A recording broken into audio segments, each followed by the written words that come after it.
Dis-moi la vérité. Peut-on vraiment aimer quelqu'un quand, au fond de soi, on n'est pas comblé sexuellement? On ne parle pas assez de ce sujet, parce qu'il gêne, parce qu'il fait peur, parce qu'il remet en question ce qu'on nous a appris sur l'amour. Certains disent le sexe, ce n'est pas important. D'autres pensent sans alchimie sexuelle, l'amour meurt. Alors aujourd'hui, on va arrêter l'hypocrisie, on va parler vrai, et surtout, on va parler utile.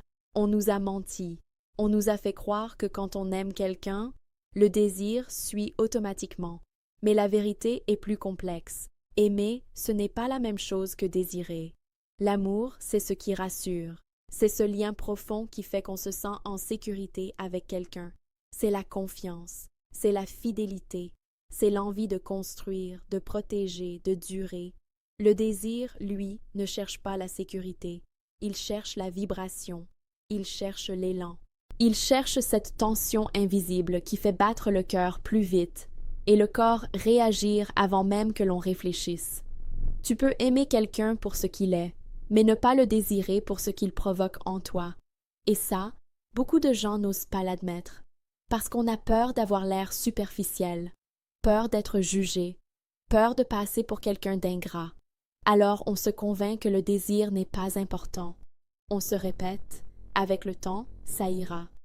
Ce n'est pas si grave. L'amour, c'est plus que le sexe. Mais le corps, lui, ne ment jamais. Il ressent, il réagit, il s'éteint ou il s'enflamme. Le vrai danger, ce n'est pas de manquer de désir au début. Le vrai danger, c'est de confondre l'habitude avec l'amour et la tendresse avec la passion. Quand le désir disparaît, l'amour peut rester, mais il change de forme. Il devient plus calme, plus fraternel parfois, presque familial. Et là, beaucoup se retrouvent piégés. Je l'aime, mais je n'ai plus envie. Et cette phrase, quand elle n'est pas comprise, devient le point de départ de toutes les frustrations, parce que l'amour nourrit le cœur, mais le désir nourrit la vie. Et une relation qui nourrit l'un tout en affamant l'autre finit toujours par se fissurer. Quand on n'est pas satisfait sexuellement dans une relation, ce n'est jamais juste un petit détail. Ce n'est pas juste une question de fréquence. Ce n'est pas juste une question de technique. Ce n'est pas juste une question de libido. C'est une frustration silencieuse qui s'installe. Au début, on minimise. On se dit que ce n'est pas si grave. On se concentre sur le positif. On fait des efforts. Mais petit à petit, quelque chose change. Le corps commence à se fermer. Les gestes deviennent mécaniques. Les moments intimes perdent leur magie. Et surtout, le désir ne disparaît pas. Il se déplace. Il devient pensée. Il devient fantasme. Il devient comparaison. On regarde autrement. On remarque ce qu'on ne remarquait pas avant. On se surprend à imaginer sans le vouloir. Et souvent, la frustration sexuelle se transforme en irritabilité, froideur émotionnelle, reproches déguisés, disputes sans vraie raison. Tu ne sais même plus pourquoi tu t'énerves, mais tu sens que quelque chose cloche. Le pire, tu commences à associer ton partenaire à un manque, pas parce qu'il ou elle est mauvais, mais parce que ton corps ne se sent plus nourri. Et là, un danger énorme apparaît, le ressentiment. On commence à en vouloir à l'autre, pour quelque chose qu'on n'a jamais clairement exprimé. On se dit intérieurement, si seulement il, elle faisait un peu plus d'efforts, si seulement il, elle me désirait comme avant, si seulement je me sentais vivant. Et quand le sexe ne satisfait pas sur la durée, l'amour devient un effort. On aime, mais on se force, on reste, mais on se retient. Et à ce stade, beaucoup de relations entrent dans une zone dangereuse, ni vraiment heureuse, ni vraiment terminée, juste, épuisante, parce que le corps réclame ce que le cœur essaie d'ignorer. Et quand on n'écoute pas son corps trop longtemps, il finit toujours par parler plus fort. La majorité des couples ne se détruisent pas à cause du sexe, ils se détruisent à cause de ce qu'ils ne se disent jamais. Parce que parler de sexualité, c'est se mettre à nu. C'est risquer de blesser, c'est risquer d'être mal compris, c'est risquer d'entendre une vérité qu'on n'est pas prêt à recevoir. Alors on choisit le silence. On se dit « je vais m'adapter. Je ne veux pas créer de problème.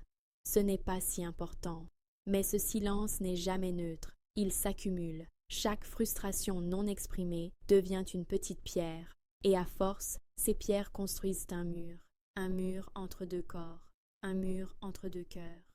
Le plus tragique, c'est que ce silence est souvent bien intentionné. On se tait par amour. On se tait pour protéger l'autre. On se tait pour préserver la relation. Mais à force de vouloir préserver la relation, on finit par se trahir soi-même. Et un jour, sans comprendre pourquoi, la tendresse disparaît. Les regards changent, le contact devient rare. On parle encore, mais on ne se touche plus vraiment. On vit ensemble, mais on est seul à l'intérieur. Le silence crée une illusion de paix, mais à l'intérieur, la relation est en guerre. Et c'est là que beaucoup font une erreur fatale. Ils attendent que l'autre devine. Mais l'amour n'est pas de la télépathie. Si tu n'exprimes pas ce qui te manque, l'autre ne peut pas le réparer. Et pire encore, le silence finit par se transformer en distance émotionnelle. On ne se confie plus, on ne partage plus, on n'ose plus. Et quand le dialogue meurt, le désir meurt juste après. Parce que la vérité, c'est celle-ci. Un couple peut survivre à une mauvaise sexualité, mais il ne survit jamais à une sexualité dont on n'ose pas parler. Parler, ce n'est pas attaquer. Parler, ce n'est pas reprocher. Parler, c'est donner une chance. Mais se taire trop longtemps, c'est signer la fin en silence. La question n'est pas seulement « est-ce qu'on peut améliorer les choses ?» La vraie question est « est-ce qu'on est deux à vouloir les améliorer ?» Parce que oui, la satisfaction sexuelle peut se construire, mais jamais seule. Contrairement à ce qu'on croit, le bon sexe n'est pas un talent inné. C'est une langue. Et comme toute langue, ça s'apprend. Ça s'apprend par la communication sincère, l'écoute sans ego, la curiosité, l'envie de faire plaisir, pas seulement de recevoir. Mais attention, apprendre ensemble demande du courage. Le courage d'entendre « ce que tu fais ne me suffit pas ». Le courage de ne pas le prendre comme une attaque, mais comme une invitation à grandir. Et c'est là que tout se joue, parce qu'il y a deux types de réactions possibles. La réaction mature « je veux te comprendre, je veux apprendre, je veux qu'on évolue ensemble ». La réaction défensive « tu n'es jamais satisfait, tu demandes trop, tu devrais m'accepter comme je suis ». Et soyons clairs, quelqu'un qui refuse toute remise en question refuse aussi ton épanouissement. Tu peux aimer cette personne, mais tu ne peux pas évoluer à sa place. La satisfaction sexuelle ne demande pas la perfection. Elle demande l'intention de s'améliorer, l'intention de surprendre, l'intention de rester vivant dans la relation. Mais si à chaque discussion, tu te sens coupable, tu te sens trop exigeant, tu te sens étouffé dans tes besoins, alors le problème n'est plus le sexe. Le problème, c'est que tu es dans une relation où tes besoins dérangent. Et l'amour véritable ne te demande jamais de rapetisser pour tenir dedans. On peut apprendre à se satisfaire mutuellement, oui, mais seulement quand l'amour inclut l'effort, pas la résignation. À ce stade, il faut arrêter de se mentir. La question n'est plus « est-ce que je l'aime ?» parce que bien sûr que tu l'aimes, sinon tu ne serais pas encore là. La vraie question est « qu'est-ce que je suis en train de sacrifier pour cet amour ?» Est-ce que tu sacrifies ton plaisir, ton épanouissement, ta vitalité, ton sentiment d'être désiré? Parce qu'un sacrifice ponctuel, ça peut renforcer un couple, mais un sacrifice permanent, ça détruit l'estime de soi. À force de renoncer à tes besoins, tu commences à te dire que tu demandes trop, que ton désir est excessif, que ton corps est le problème, et c'est là que le danger devient profond. Quand tu t'habitues à ne plus être comblé, tu t'habitues aussi à ne plus te respecter. Tu restes par loyauté, par peur de recommencer ailleurs, par peur d'être seul, par peur de regretter. Mais dis-moi une chose, est-ce vraiment de l'amour ou est-ce une peur bien déguisée? Parce que l'amour ne te laisse pas vide. Il ne t'éteint pas lentement. Il ne te fait pas douter de ta légitimité à désirer. Aimer quelqu'un, ce n'est pas choisir la souffrance silencieuse. Ce n'est pas survivre en espérant que demain sera différent. L'amour vrai ne demande pas que tu te renies. Il te demande d'être entier. Et parfois, le choix le plus difficile, ce n'est pas de partir. C'est d'admettre que rester te coûte plus que partir. Aimer, oui, mais jamais au prix de toi-même. Aimer quelqu'un, oui, mais s'oublier, non.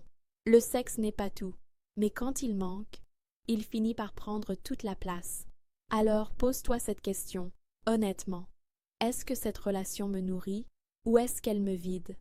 parce que tu mérites d'aimer, d'être désiré et de te sentir vivant dans le corps et dans le cœur.